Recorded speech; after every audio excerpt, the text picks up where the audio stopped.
कि सर हमें फिजिक्स का पी भी नहीं आता, आखिर हम बोर्ड एग्जाम में फिजिक्स की कॉपी में क्या लिखकर आएंगे। अरे स्टूडेंट्स, बस आज का ये वीडियो शुरू से लेकर लास्ट तक देख लो। हम आपको फिजिक्स में बिना पढ़े 70 में 60 प्लस दिलाएंगे। तो अगर आप भी उन स्टूडेंट्स में से हैं जिनको फरवरी में फिजिक्स का पेपर देना है, लेकिन आपको फिजिक्स में कुछ भी नहीं आता, ना तो आपको फिजिक्स की थ्योरी आती है, ना ही न्यूमेरिकल आता है, ना ही डेरिवेशन आता है, तो बस आज के इस वीडियो को शुरू से लेकर लास्ट तक देख लो। हम ये मानकर चल रहे हैं कि हम फिजिक्स में बहुत ज्यादा कमजोर हैं, एग्जाम हॉल में बैठे हुए हैं, पेपर हमारे सामने है और मुझे फिजिक्स में कुछ भी नहीं आता, फिर भी हम बिना पढ़े फिजिक्स की पूरी कॉपी कैसे लिख कर आएंगे कि एग्जामिनर भी समझ नहीं पाएगा ना कि आपका आंसर गलत है या सही, वो आपको नंबर देता चला जाएगा। ऐसा ट्रिक आपको कोई नहीं बताएगा। मैं हर साल इस ट्रिक से लाखों छात्रों को बहुत अच्छे परसेंटेज से पास करवाता हूं और इस बार आपकी बारी है। अगर आपके अंदर फिजिक्स का डर है ना कि सर फिजिक्स में कहीं हम फेल ना हो जाए, भैया ये वीडियो देख लो, गारंटी है 70 में कम से कम 60 प्लस तो लेकर आओगे ही आओगे।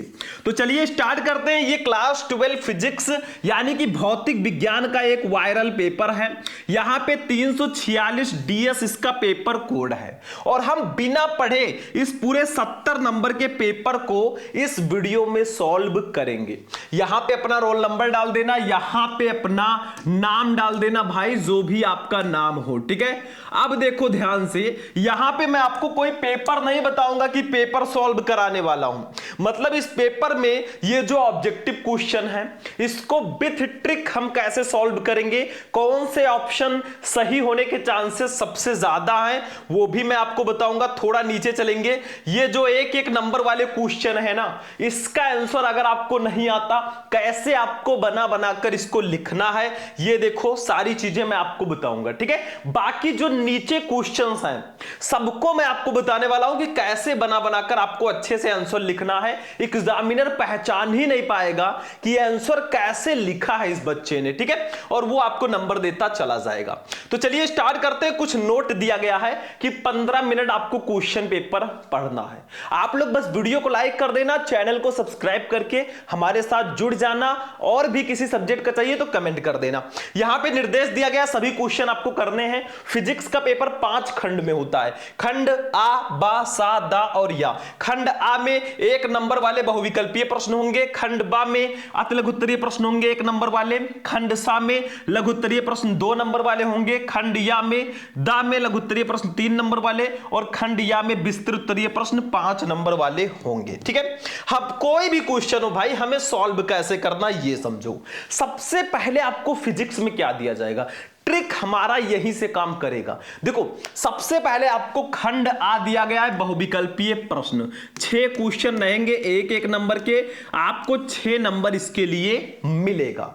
और सबसे इंपॉर्टेंट मैं अब आपको बताने जा रहा हूं, देखो जब भी आप कॉपी लिखें एग्जाम में ना, सबसे पहले आपको उस क्वेश्चन का आंसर लिखना है जो आपको आता है। मतलब बिल्कुल आ रहा है तो सबसे पहले आपको सही सही आंसर लिखना है। जरूरी नहीं है भैया जो पहले है उसका आंसर पहले ही लिखें, ऐसा जरूरी नहीं है।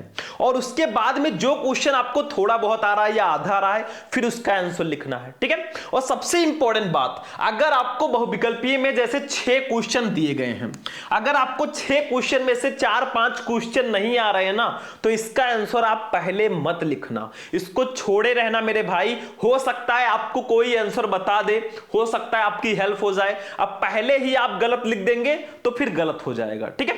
तो आप पहले अगर बहुविकल्पीय प्रश्नों का आंसर नहीं पता है तो इसको बिल्कुल भी मत लिखना। अब एक ट्रिक मैंने देखा है ना, मैंने प्रीवियस ईयर पेपर्स को एनालाइज किया और मैंने देखा कि आपके जो फिजिक्स में ऑप्शंस होते हैं ना, यहां पे जो थर्ड ऑप्शन होता है इसके सही होने के चांसेस हैं 30% बच्चों, मतलब 30% ये सही होता है। और उसके बाद में फोर्थ ऑप्शन जो है इसके सही होने के चांसेस भी 30% हैं। बाकी फर्स्ट ऑप्शन के 20% और सेकंड ऑप्शन के भी आपके 20% होते हैं। मतलब भाई देखो, अगर आपको कोई बताया भी नहीं, आपको आंसर भी नहीं पता है, तो ये ट्रिक लगा देना। ज्यादातर केसेस में थर्ड ऑप्शन सही होता है, उसके बाद फोर्थ ऑप्शन, और बाकी फर्स्ट और सेकंड ऑप्शन थोड़ा ज्यादा चांसेस इसके होते हैं, मतलब सबसे ज्यादा इन दोनों के। अब देखो ध्यान से, जैसे का वाला क्वेश्चन है, विद्युत फ्लक्स का मात्रक है। अब विद्युत फ्लक्स का मात्रक वोल्ट मीटर होता है, तो भाई सेकंड ऑप्शन के सही होने के चांसेस भी 20% हैं। ऐसा मैंने थोड़ी ना कहा कि इसके चांस ही नहीं है, हाँ हैं इसके चांसेस, बाकी थर्ड और फोर्थ के थोड़े ज्यादा हैं। खा देखो, लेंज का नियम किसके संरक्षण नियम के अनुरूप उत्पन्न होता है, तो ऊर्जा की। अब यहां पे थर्ड ऑप्शन सही हो गया, तो थर्ड ऑप्शन के भी चांसेस 30% थे, मतलब थोड़ा ज्यादा थे। हमारा ये ट्रिक काफी काम करता है, मैंने देखा है। आप प्रीवियस ईयर पेपर में ये ट्रिक लगाओगे, पता चल जाएगा। ऐसे ही मैं अभी नीचे भी सारे ट्रिक्स बताऊंगा, टेंशन मत लो और खुद को बंद कर लो कमरे में। जो समय बचा है ना, उसमें अच्छे से पढ़ना शुरू कर दो मेरे भाई। जो भी टाइम है उसको उसमें पढ़ो जितना हो सके। बाकी ये ट्रिक तो आपको मैं बता ही दे रहा हूं। मान लीजिए आपको नहीं आ रहा है कुछ, तो कैसे लिखना है, ठीक है, वो मेरी गारंटी है। गा वाला देखो क्या है, वो घटना जो प्रकाश की अनुप्रस्थ तरंग प्रकृति को दर्शाती है, वो कौन सी घटना है, तो वो ध्रुवण है। अब देखो यहां पर भी थर्ड ऑप्शन सही हो गया, तो थर्ड और फोर्थ के थोड़े ज्यादा चांसेस होते हैं, बाकी जो दोनों ऑप्शन है थोड़ा कम, ठीक है। चलो अगला, घा वाला देखो, 100 माइक्रोफैराड धारिता वाले संधारित्र को 10 वोल्ट तक आवेशित करने में उसमें संचित ऊर्जा होगी। अब आप भाई न्यूमेरिकल लगाना नहीं जानते, आपको नहीं पता है कि U बराबर 1/2 CB² होता है, तो जब न्यूमेरिकल लगाना नहीं आता ना, तो भाई आप क्लिक करो कौन सा ऑप्शन सही हो सकता है। अब इसका देखो फर्स्ट ऑप्शन सही है, क्योंकि फर्स्ट ऑप्शन के भी 20% चांसेस होते हैं, ठीक है। तो ये चीजें आप ऐसे ट्रिक लगाओ, और अगर आपको आ रहा है तो आप आसानी से लिख सकते हो। देखो इस पेपर को मैं अलग से भी सॉल्व करा चुका हूं, पूरा सॉल्यूशन। मैं यहां पे आपको सिर्फ ट्रिक बता रहा हूं। पेपर देखना है तो आप YouTube पे सर्च करो class 12 physics model paper Shubham lecturer, आपको वीडियो मिल जाएगा। आज मैं ट्रिक बता रहा हूं भाई, कैसे पास होना है अगर हमें नहीं आ रहा है तो। अगली चीज अंगा नंबर देखो क्या है, फोटान का विराम द्रव्यमान होता है। फोटान का विराम द्रव्यमान कितना होता है, E/c² या H/c, इसमें शून्य सही है भाई। फोटान का विराम द्रव्यमान शून्य होता है। देखो चौथा ऑप्शन सही है, चौथे ऑप्शन के भी चांसेस मैंने ज्यादा बताया था। फिर देखो अगला चा वाला, अर्धचालकों में वैद्युत चालन होता है। अब इसमें देखो अर्धचालकों में वैद्युत चालन ना कोटरों से ना इलेक्ट्रॉनों से होता है, तो यहां पर भी फोर्थ ऑप्शन सही है, यानी कि हमारा ट्रिक काम कर रहा है।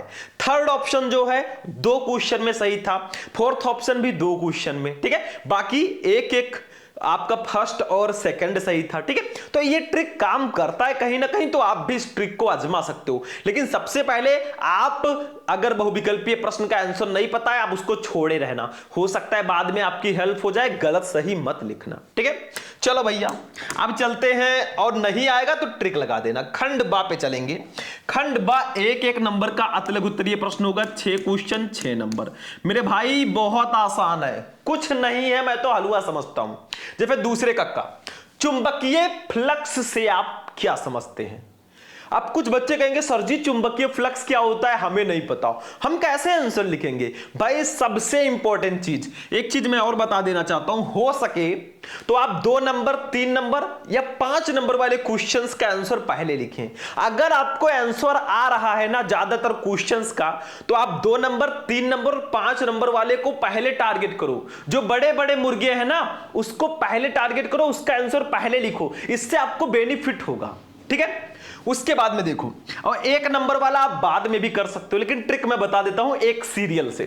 चुंबकीय फ्लक्स से आप क्या समझते हैं भाई मेरे, अगर आपको ये वाला आंसर नहीं पता है, देखो ध्यान से नीचे चलते हैं, ये सही वाला आंसर नहीं पता है ना कि चुंबकीय फ्लक्स क्या होता है ना, आप एक काम करो, चुंबकीय फ्लक्स हेडिंग डालो, ठीक है।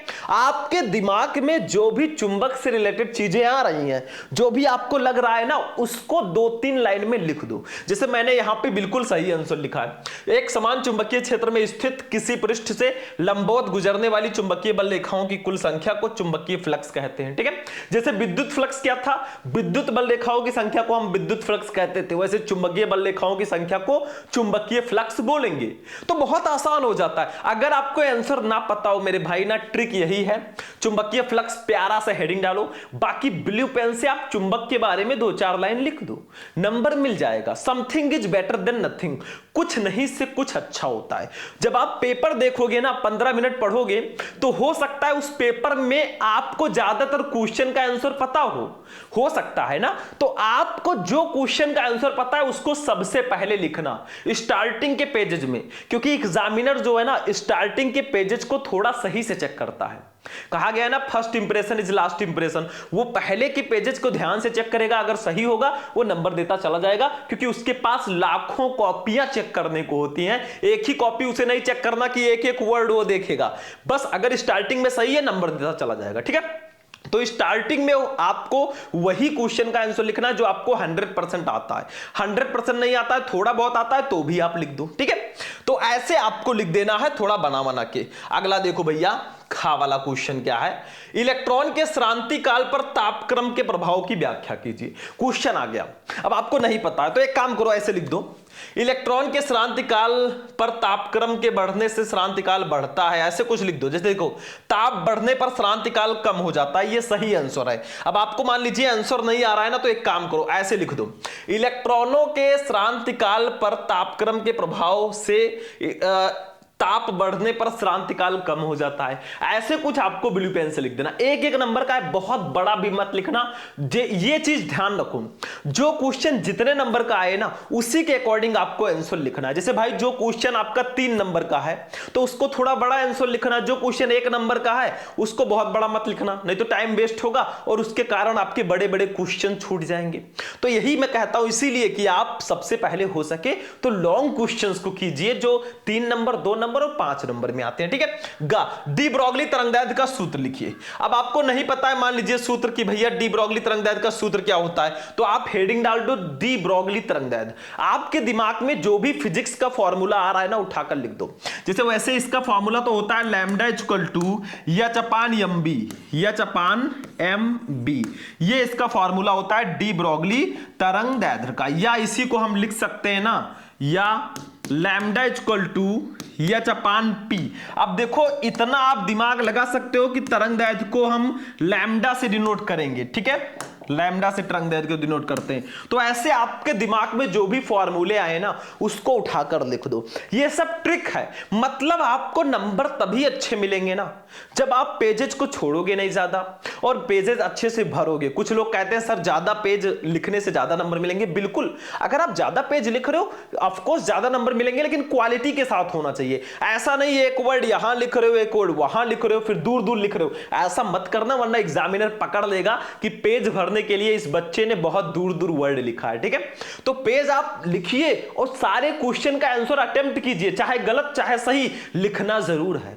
कहा गया है मेहनत का फल जरूर मिलता है। अगर कुछ लिखे रहोगे आपको एग्जामिनर नंबर दे देगा। और सोचो अगर आप सादा छोड़ के आते हो वो किस बेसिस पर नंबर देगा। अगर एग्जामिनर आपको पास भी करना चाहे तो किस बेसिस पर, आपने कुछ लिखा ही नहीं है, बाद में रीचेक हो जाए कॉपी, तब आप ही कर दे रिपोर्ट की रीचेक करो, बेचारा फंस जाएगा अगर ऐसे नंबर दे देगा। तो कुछ लिखो रहोगे तो नंबर आपको ऑफकोर्स मिलेगा। ठीक है, अगली चीज देखो बच्चों, नेक्स्ट हमारा गा वाला है। घा, संधारित्र की धारिता की परिभाषा लिखिए। बस हेडिंग डाल डाल के आप लिखो बच्चों, जैसे संधारित्र की धारिता हेडिंग डाल दो। देखो मैंने फिजिक्स के मेन टॉपिक्स बताए थे 70 टॉपिक, उसको जाकर आप पढ़ लो अगर ना भाई, काम हो गया, फिर टेंशन फ्री रहो, ट्रिक भी नहीं लगाना पड़ेगा। तो संधारित्र की धारिता हेडिंग डालो। ठीक है, आपके दिमाग में जो संधारित्र से रिलेटेड चीजें आ रही हैं या धारिता से रिलेटेड या फिजिक्स का भी कोई भी चीज आ रहा है ना उसको बना बना कर लिख दो, छोड़ना बिल्कुल नहीं है। जैसे किसी संधारित्र की धारिता उसकी एक प्लेट को दिए गए आवेश तथा दोनों प्लेटों के बीच उत्पन्न विभवांतर के अनुपात के बराबर होती है, यानी कि C equal to Q upon V। इसका मात्रक होगा कूलाम प्रति वोल्ट या फैराड। अब आपको सही आंसर नहीं पता है ना तो आप अपने तरीके से उसको बना बना कर लिखो, जो भी आपके दिमाग में आए। फिर भी नहीं आ रहा है, नीचे आप लॉन्ग क्वेश्चन को उठाकर लिख लो थोड़ा बहुत आंसर में। ठीक है, ऐसा भी ट्रिक होता है, काम करता है हर जगह ट्रिक। ठीक है, तो ये आपका हो गया। इस पेपर को मैं पहले ही करवा चुका हूं बच्चों। अंगा नंबर है, अंगा नंबर क्वेश्चन है, उस भौतिक सिद्धांत का नाम लिखिए जिस पर प्रकाशिक तंतु का कार्य सिद्धांत आधारित है। तो वो भौतिक सिद्धांत जो है ना वो पूर्ण आंतरिक परावर्तन है। जैसे वो उस भौतिक सिद्धांत का नाम लिखिए जिस पर प्रकाशिक तंतु का कार्य सिद्धांत आधारित है, तो वो बच्चों पूर्ण आंतरिक परावर्तन है। ठीक है, ये सब एक एक लाइन का आंसर होता है। पूर्ण आंतरिक परावर्तन, ठीक है, इसी पर प्रकाशिक तंतु का कार्य सिद्धांत आधारित है। अब आपको नहीं पता है तो आप किसी भी भौतिक घटना को जो आपको याद हो, ध्रुवण हो, आंतरिक परावर्तन हो, व्यतिकरण हो, विवर्तन हो, भाई लिख दो यहीं पे ऐसे, ठीक है। लेकिन एक चीज मैं और कहना चाहूंगा, हो सके ना तो आप लोग भाई ज्यादा से ज्यादा क्वेश्चन पढ़ो, अभी भी आप पढ़ते रहो ताकि आपको ट्रिक का सहारा ज्यादा ना लेना पड़े। ये काम करते हैं लेकिन फिर भी आपके अंदर डाउट रहेगा। अगर आप ट्रिक से लिखकर आ भी जाओगे ना, दिमाग में ये रहेगा यार मैंने थोड़ा गलत सही लिख दिया है, नंबर मिलेगा, तो डाउट रहे ही ना, इसलिए पढ़ाई निरंतर करते रहो। चा वाला किरचॉफ का धारा नियम लिखिए भाई, हेडिंग डाल दो, क्या डाल दो हेडिंग, किरचॉफ का धारा नियम, ठीक है। आ रहा है तो लिख दो, नहीं आ रहा है तो धारा और किरचॉफ के नियम से रिलेटेड चीजें जो आपको आ रही है लिखो ऐसे कि किसी दिष्ट धारा वैद्युत परिपथ की किसी संध पर मिलने वाली समस्त धाराओं का बीजगणितीय योग शून्य होता है, यानी कि सिग्मा आई बराबर 0, समस्त धारा रेखाओं का बीजगणितीय योग 0 होता है। नहीं आ रहा है, आप धारा से रिलेटेड जो भी चीजें जानते हैं कि भाई एक चालक में जो धारा होती है वो विद्युत आवेशों के कारण बहती है, आवेश प्रवाह की दर को धारा कहते हैं, थोड़ा बहुत ऐसे बनाकर लिख दोगे नंबर मिलेगा, ठीक है। सबसे इंपॉर्टेंट चीज, अब हम आज चलते हैं बच्चों अपने खंड सापे 2 नंबर वाले जो लघुत्तरीय प्रश्न हैं, इनको ध्यान देना है क्योंकि ये क्वेश्चन 2-2 नंबर के आते हैं। बड़े बड़े क्वेश्चंस को टारगेट करना है, बहुत छोटे छोटे में मत बिजी होना, ठीक है। तो 8 नंबर के, जैसे देखो कूलाम का वैद्युत बल संबंधी नियम लिखिए।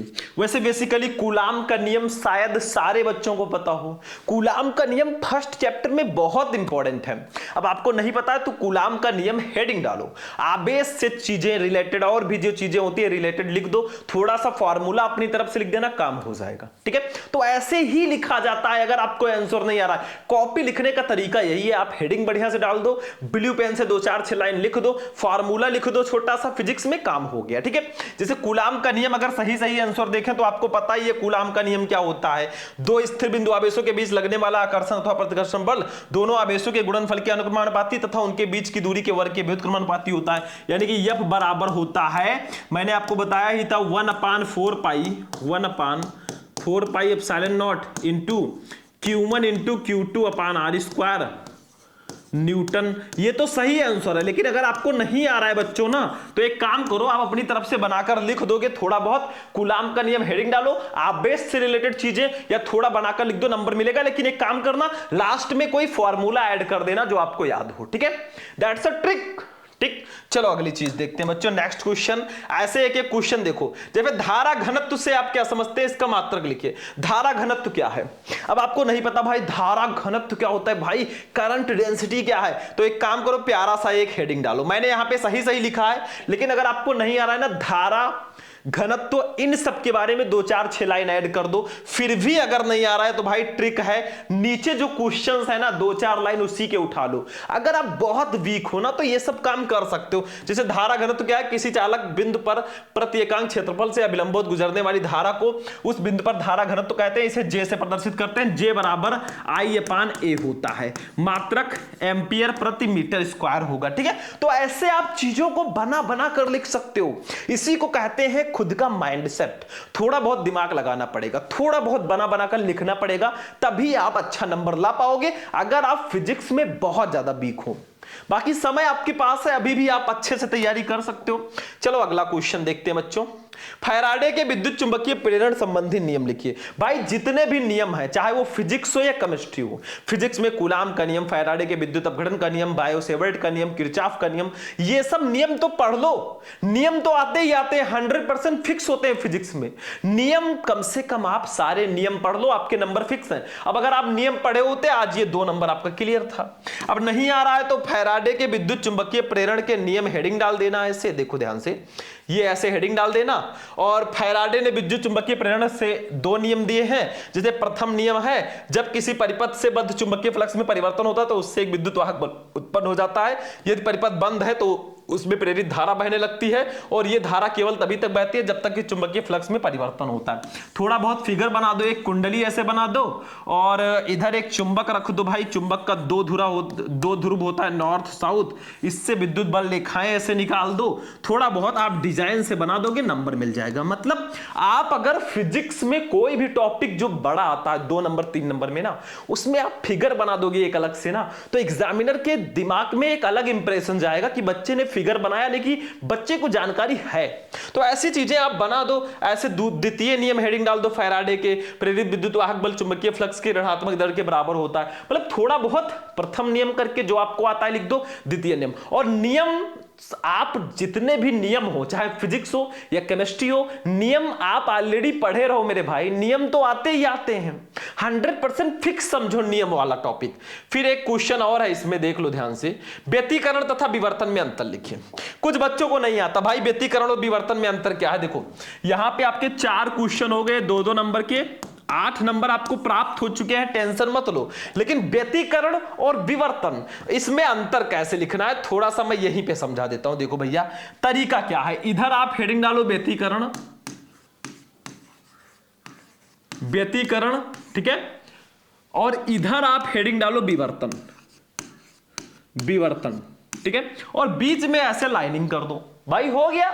इधर आप ऐसे कर दो, इधर लाइनिंग कर दो। अब 1 करके जो आपको दिमाग में आ रहा है इसमें लिख दो, जो आपके दिमाग में आ रहा है इसमें लिख दो। 2 करके जो आपके दिमाग में आ रहा है इधर लिख दो, जो आपके दिमाग में आ रहा है इधर लिख दो। मतलब 1 2 3 करके ना आप दोनों में डिफरेंस कर सकते हो। अंदर क्या लिखा है ये मायने नहीं रखता। आपने प्रश्नोत्तर संख्या अच्छे से डाल के, हेडिंग डाल के अगर लिख रखा है ना, नंबर आपको मिलेगा। कम ही मिलेगा लेकिन मिलेगा, ये ध्यान रखना, ठीक है। चलो बच्चों अब चलते हैं 3-3 नंबर वाले क्वेश्चंस पे। ये देखो खंड द, भाई सबसे ज्यादा नंबर के फिजिक्स में क्वेश्चंस आते हैं। 3 नंबर के 10 क्वेश्चन रहेंगे, आपको पूरे 30 नंबर मिलेंगे। बिल्कुल भी मिस मत करो मेरे भाई। जहां पर भी 3 नंबर वाले क्वेश्चंस मिल जाए ना, घोल कर पी लो। क्योंकि अगर आप सिर्फ यही क्वेश्चन करके आ जाते हो, पास हो मेरे भाई, तो आप 3 नंबर 2 नंबर और 5 नंबर वाले क्वेश्चंस पर थोड़ा ज्यादा ध्यान दे देना, आप ही के लिए बेनिफिट होगा। देखो चौथे का काम, किसी धारावाही चालक में धारा घनत्व J, अनुगमन वेग Vd, प्रति एकांक आयतन में मुक्त इलेक्ट्रॉनों की संख्या तथा मूल आवेश में संबंध बताना है। यानी कि J इक्वल टू NeVd, ठीक है, ये इसी को बताना है। J है धारा घनत्व, N है इलेक्ट्रॉनों की संख्या, E है इलेक्ट्रॉन पर आवेश, B है Vd है अपवाह वेग यानी कि ड्रिफ्ट वेलोसिटी। आप एक काम करो भाई, इसका आंसर जब लिखो ना ऐसे लिखो, किसी धारावाही चालक में धारा घनत्व J, अनुगमन वेग Vd, प्रति एकांक आयतन में मुक्त इलेक्ट्रॉनों की संख्या तथा मूल आवेश में संबंध। इसको हेडिंग डाल दो। फिर आप थोड़ा बहुत फॉर्मूला लिखो, 1-2 आप फिगर बनाओ जो आपके दिमाग में छोटा मोटा फिगर आ रहा हो ना। ऐसे ये है, इसमें भाई इलेक्ट्रॉन्स हैं, ठीक है, और इसमें धारा आई बह रही है। थोड़ा ऐसे फिगर टाइप का बना दो, थोड़ा लिख दो, फॉर्मूला लिख दो, थोड़ा सा दर्शा दो, नंबर मिल गया। 2 नंबर आपका मिल गया। 2 नंबर वाले क्वेश्चंस कम से कम इसका आंसर 1 पेज या 2 पेज में करना है, 1 पेज मिनिमम, ठीक है। अगला देखो, खा, किसी वैद्युत द्विध्रुव के अक्ष यानी कि अनुदैर्ध्य स्थिति पर किसी बिंदु पर वैद्युत विभव का सूत्र प्राप्त कीजिए। कुछ बच्चे कहेंगे देखो बच्चों, आपके फिजिक्स में जो डेरिवेशंस है ना, जैसे फर्स्ट चैप्टर में अक्षीय स्थिति, निरक्षीय स्थिति, गॉस का प्रमेय, उसके अनुप्रयोग, ये सब डेरिवेशंस आप कर लो, अभी समय है। देखो डेरिवेशन में बहुत ज्यादा ट्रिक काम नहीं करता, मैं पहले बोल दे रहा हूं। और फिजिक्स एक ऐसा सब्जेक्ट है ना, 100% ट्रिक काम नहीं करेगा। इंग्लिश में आप देखोगे तो आपको ट्रिक वहां पे काम करेगा, हिंदी में भी बहुत ज्यादा करता है, लेकिन फिजिक्स केमिस्ट्री इन सब में ट्रिक बहुत ज्यादा काम नहीं करेगा। बस आप एक काम करना, जब कुछ नहीं आएगा तो ये ट्रिक जो मैं बता रहा हूं लगा देना। अब किसी वैद्युत द्विध्रुव के अच्छी स्थिति पर स्थित किसी बिंदु पर वैद्युत विभव आपको निकालना है। अरे मेरे भाई आप क्या करो, हेडिंग यही वाला खूब सुंदर डालो, एक फिगर बनाओ, थोड़ा बहुत ऐसे न्यूमेरिकल टाइप का सॉल्व करते चले जाओ, लास्ट में एक फॉर्मूला ले आओ, लिख दो, प्रूव्ड, काम हो गया, ठीक है। अगर नहीं आ रहा है तो मैं बता रहा हूं। अगला देखो, गा, नाभिकीय संलयन से आप क्या समझते हैं। अब यहां पे भी एक काम करो, खूब सुंदर सा हेडिंग डालो, नाभिकीय संलयन। प्रश्नोत्तर संख्या आपका सही पड़ा होना चाहिए, प्रश्नोत्तर संख्या 4 का गा, ठीक है, हमने डाल दिया। नाभिकीय संलयन हमने हेडिंग डाल दिया। ठीक। अब नाभिकीय संलयन में नाभिक से रिलेटेड या भी संलयन से रिलेटेड जो भी चीजें आपको आती हैं लिख दो। ठीक, बस हो गया। घा, ये भाई न्यूमेरिकल है। न्यूमेरिकल में ट्रिक क्या होता है, जैसे एक समतल वैद्युत चुंबकीय तरंग में वैद्युत क्षेत्र के दोलनों की आवृत्ति 2 × 10⁻10 हर्ट्ज तथा आयाम 30 वोल्ट मीटर है। तरंग में तो चुंबकीय क्षेत्र का आयाम ज्ञात कीजिए। एक काम करो, न्यूमेरिकल का ट्रिक मैं बताता हूं। देखो, आवृत्ति आप लिखो, वैद्युत क्षेत्र के दोलनों की आवृत्ति बराबर 2 × 10⁻10 हर्ट्ज, ठीक है, और आयाम बराबर 30 वोल्ट मीटर। तरंग में चुंबकीय क्षेत्र का आयाम बराबर क्वेश्चन मार्क। एक फॉर्मूला लगाओ, इस वैल्यू को लिखो, अपान ये कर दो, काट पीट जो भी आंसर आ जाए लिख दो, काम खत्म। ये न्यूमेरिकल्स का ट्रिक है भाई। अगर नहीं आ रहा है तो यही एक ट्रिक है इकलौता। बाकी आप ऐसे पढ़ाई कीजिए ना कि आपको कोई भी टॉपिक ऐसा रहे ही ना जो आपको आए ना। सारे टॉपिक आपको पता हो, पढ़ाई ऐसी होनी चाहिए। और अभी भी आपके पास समय है मेरे भाई, एक दिन में तो सरकार पलट जाती है, आपके पास तो अभी भी समय है, पढ़ सकते हो आराम से। ठीक है, फिजिक्स को हल्के में मत लेना मेरे भाई, अच्छे इसमें फंस जाते हैं। किसी सेल के विद्युत वाहक बल तथा इसके सिरों के बीच विभवांतर में संबंध सूत्र स्थापित कीजिए। भाई अब आप यहां पर भी ऐसे ही काम कर सकते हो, एक फिगर छोटा सा और बाकी लिखते चले जाओ, काम खत्म। यानी कि 3 × 5 15 नंबर आपका कंप्लीट हो जाएगा इससे। ठीक है, 5वें कक्का प्रकाश के अपवर्तन से आप क्या समझते हैं, हाई स्कूल से ही आप लोग पढ़ते आ रहे हो। हेडिंग डालो, प्रकाश का अपवर्तन, और प्रकाश के बारे में, उसके अपवर्तन के बारे में जो चीजें आपको आ रही हैं लिख दो। ठीक है, फिजिक्स में अगर फिगर बना देते हो तो आपका 4 चांद लग जाएगा मेरे भाई, समझ लो। ठीक है, ऐसे ये है खा वाला। एक उभयोत्तल लेंस 1.5 अपवर्तनांक के कांच से बना, इसके दोनों पृष्ठों की वक्रता त्रिज्याएं 20 सेंटीमीटर है। लेंस की क्षमताओं का अनुपात ज्ञात कीजिए जब इसे हवा में रखा जाए और जब इसे 1.25 अपवर्तनांक के द्रव में डुबाया जाए। अब लिख दो अपवर्तनांक n बराबर 1.5, ठीक है, और पृष्ठों की वक्रता त्रिज्याएं 20 सेंटीमीटर। ठीक, अब लेंस की क्षमताओं का अनुपात थोड़ा बहुत आप लिखते चले जाओ, थोड़ा बहुत फॉर्मूला न्यूमेरिकल, और ये सब काट पीट थोड़ा इसमें कर दो। आप लास्ट में रेशियो लिख देना, जैसे कुछ भी आए 2:1 आ जाए, ऐसे कुछ आंसर आ जाए और ऐसे लिख देना, वक्रता त्रिज्याओं का अनुपात, इतना काम खत्म। ठीक है, ये ट्रिक होता है। ऐसे अगला देखो गा वाला, प्रकाश वैद्युत प्रभाव के नियम लिखिए अथवा कार्य फलन तथा देहली आवृत्ति की व्याख्या कीजिए। दोनों में से एक ही करना है। तो देखो ध्यान से, अब यहां पे हेडिंग डालो प्रकाश वैद्युत प्रभाव। ठीक है, आपको नहीं आ रहा है तो प्रकाश के बारे में कुछ चीजें, विद्युत के बारे में कुछ चीजें, प्रभाव। ठीक है, इसके बारे में 2 4 6 लाइन 10 लाइन लिख दो, 2 नंबर 3 नंबर आपको मिल जाएगा। तो ऐसे ट्रिक्स काम करते हैं फिजिक्स में। ठीक है, अंघा नंबर देख लो बच्चों, हाइड्रोजन परमाणु के लिए बोर की परिकल्पनाएं लिखिए। अब आप लोग क्या कीजिए, बोर की परिकल्पनाएं, हाइड्रोजन परमाणु का बोर मॉडल, एक हेडिंग डाल दो।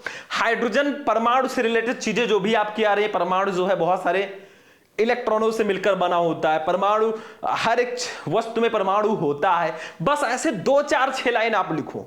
ये ट्रिक है। ठीक है, बट ये हिंदी और इंग्लिश नहीं है भाई, फिजिक्स है। थोड़ा सा एडवांस ट्रिक, थोड़ा सा एडवांस दिमाग आपको लगाना ही पड़ेगा। ठीक है, अगली चीज अंगा, प्रकाश के व्यतिकरण से क्या तात्पर्य, इसके लिए आवश्यक शर्त लिखिए। प्रकाश का व्यतिकरण, हेडिंग डालो, व्यतिकरण तरंग प्रकाश की। देखो कुछ चैप्टर जो मोस्ट इंपॉर्टेंट है ना, जिससे क्वेश्चंस आते ही आते हैं, उनको आप लोग पढ़ लो। अभी जो टॉपिक ज्यादा इंपॉर्टेंट है, जो नियम है, ये सारी चीजें आप पढ़ लो। ठीक है, जो परमाणु मॉडल है या कोई भी ऐसी थ्योरेटिकल चीजें हैं उसको पढ़ो। ठीक, बाकी चलो हो गया। खंड या पे चलेंगे बच्चों, लॉन्ग क्वेश्चन पे 5 नंबर के 4 क्वेश्चन रहेंगे तो 8 क्वेश्चन करना 4 होगा, मतलब एक क्वेश्चन में ऑप्शंस आपको मिलेंगे। जैसे 6 नंबर, किसी चालक की विभवांतर तथा मुक्त इलेक्ट्रॉनों के अपवाह वेग में संबंध स्थापित कीजिए। ठीक है, नहीं पता तो अथवा लगाए। वैद्युत परिपथ के लिए किरचॉफ के नियमों का उल्लेख कीजिए और उनको परिपथ बनाकर समझाइए। अब भाई मैंने आपको पहले ही बता दिया, नियम जितने भी हैं एक को भी नहीं छोड़ना है। किरचॉफ का नियम आ गया 5 नंबर में, अब पढ़े होते तो आज 5 नंबर आपका बिल्कुल फिक्स होता। तो इसीलिए तो मैं कहता हूं नियम जितने भी हैं या जो आपको डेरिवेशन इंपॉर्टेंट लग रहे हैं पढ़ लो, उसी से आप बहुत अच्छे नंबर से पास हो जाओगे। अब किरचॉफ का नियम यहां जिसको पता है 5 नंबर कंप्लीट है, अब नहीं पता है तो आप किरचॉफ का नियम हेडिंग डालो, जो आपके दिमाग में आ रहा है लिख दो। तरीका ये भी है, 1 2 सर्किट बना देना, लेकिन भाई जो नियम है उसको आज ही उठाकर सारे पढ़ लो। ये तरीका देखो कितने नियम आ चुके, प्रकाश वैद्युत प्रभाव का नियम आ गया, कूलाम का नियम आया, किरचॉफ का नियम आया, एक ही पेपर में इतने नियम आ गए, तो आखिर नियम को हम क्यों मिस करें। ठीक है, अगली चीज देखो 7 नंबर, एक धारावाही लंबी प्रणालिका के स्वप्रेरकत्व का सूत्र स्थापित कीजिए। पता है तो करो, नहीं तो अथवा लगा चोक कुंडली का कार्य सिद्धांत समझाइए, चोक कुंडली में वाटहीन धारा के महत्व को समझाइए। भाई चोक कुंडली हेडिंग डालो, कुंडली इन सब के बारे में आपको जो आता है लिखो। ठीक है, थोड़ा लॉन्ग लिखना पड़ेगा, ये लॉन्ग क्वेश्चन है 5 नंबर का, तो 2 पेज में मिनिमम होना चाहिए, 2-3 पेजेस में। अगला देखो 8वां, क्वांटम मॉडल के आधार पर प्रकाश वैद्युत उत्सर्जन की व्याख्या कीजिए तथा प्रकाश विद्युत समीकरण 1/2 mb मैक्स स्क्वायर बराबर h mu minus mu naught को भी उत्पादित कीजिए। 5 नंबर अथवा लगा है। हाइगेंस तरंग सिद्धांत के आधार पर प्रकाश तरंगों के अपवर्तन की व्याख्या कीजिए। अब जो हमारा तरंग प्रकाश की है ना, उसमें हाइगेंस के द्वितीयक तरंगिकाओं का सिद्धांत, हाइगेंस के द्वितीयक तरंगिकाओं के सिद्धांत के आधार पर अपवर्तन की व्याख्या और परावर्तन की व्याख्या, ये सब डेरिवेशन आते ही आते हैं। तो आप उस मोस्ट इंपॉर्टेंट डेरिवेशन को भी कर लेना जो आपके बोर्ड एग्जाम में ज्यादा प्रोबेबिलिटी है आने की। फिजिक्स में आखिर होता क्या है मेरे भाई, सिर्फ थ्योरी, न्यूमेरिकल, डेरिवेशन, फॉर्मूला, बस। डेरिवेशन पूरे 20 नंबर के लगभग आ चुके हैं। अगला देखो 9 नंबर, रदरफोर्ड के परमाणु मॉडल की व्याख्या कीजिए तथा इसकी कमियों का उल्लेख कीजिए। भाई परमाणु मॉडल जितने भी हो, चाहे वो हाइड्रोजन का बोर मॉडल हो, चुंबकत्व का परमाणु मॉडल हो या रदरफोर्ड का परमाणु मॉडल हो, ये सब पढ़ लो, 5-6 नंबर आपके फिक्स हैं। ठीक है, अथवा लगा है ऊर्जा बैंड के आधार पर चालक, अचालक एवं अर्धचालक में अंतर स्पष्ट कीजिए। भाई चालक, अचालक और अर्धचालक में अंतर, मतलब एक हेडिंग डालो, ऊर्जा बैंड के आधार पर चालक, अचालक एवं अर्धचालक में अंतर। चालक हेडिंग डालो, चालक के बारे में लिखो, अचालक हेडिंग डालो, अचालक के बारे में, और फिर अर्धचालक हेडिंग डालो, अर्धचालक के बारे में, बस हो गया। तो ऐसे ट्रिक काम करता है। मतलब मेरे कहने का साफ साफ मतलब ये, हमारा पूरा पेपर हो चुका है, मेरे कहने का साफ साफ मतलब ये है बच्चों कि आप, अगर आपको फिजिक्स में कुछ भी नहीं आ रहा है या बहुत कम आ रहा है ना, आप कुछ ना कुछ जरूर लिखो, पेज भर के आओ, लेकिन करके जरूर आना है। और एक चीज और मैं बताना चाहूंगा कि आप अभी भी समय है, पढ़ लीजिए। बाकी ये आपका पेपर हो ही चुका है, इसमें हमने देख ही लिया भाई कि देखो क्या होता है, ध्यान से समझो। बहुविकल्पीय प्रश्न जो है टोटल 6 नंबर, अतिलघुत्तरीय प्रश्न 6 नंबर, लघुत्तरीय प्रश्न अगर दोनों को मिला लेना तो 30 और 8 38 नंबर, और लॉन्ग क्वेश्चन 20 नंबर। ठीक है, यानी कि 70 नंबर हो गया। देखो 38, 6 44, 6 50, 20 70। अब आप जहां भी 3 नंबर और 2 नंबर वाले लघुत्तरीय प्रश्न देखो मेरे भाई ना, सबसे पहले उसको पढ़ो, फिर लॉन्ग क्वेश्चन 5 नंबर वाले उसको पढ़ो, और इन सबको तो पढ़ ही लोगे। ठीक है, तो ये ट्रिक है। बाकी अभी समय है, पढ़ लो, आप ही के लिए बेनिफिट होगा। और वीडियो आज का कैसा लगा, वीडियो पसंद आया वीडियो को लाइक कर देना, चैनल पर नए हो तो चैनल को भी सब्सक्राइब कर लेना। चलते हैं, फिर मिलेंगे किसी नेक्स्ट वीडियो में नेक्स्ट टॉपिक के साथ, तब तक के लिए जय हिंद।